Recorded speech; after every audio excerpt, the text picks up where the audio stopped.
呢一集會講解2018年 DSE Geography MC 第25題。條題目叫我哋諗咩 option 會導致 Heat Island Effect 城市熱島效應。每架車都會排放 greenhouse gas 溫室氣體。當有選項1嘅 heavy road traffic 道路交通繁忙，代表好多架車同時喺度行緊，咁自然就會排放更多嘅 greenhouse gases 溫室氣體，佢哋會儲更多熱力，所以選項1都會助長 Heat Island Effect。選項2 dense and high-rise buildings 都會導致 Heat Island Effect，因為佢哋會限制咗樓宇同樓宇之間嘅空氣流動，個地下或者樓宇級嘅熱力就好難散開，積埋呢啲熱力就會導致 Heat Island Effect。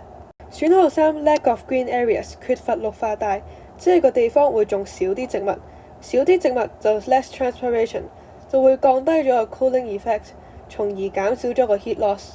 啲熱力會繼續積埋一齊，造成咗 Heat Island Effect 城市熱島效應。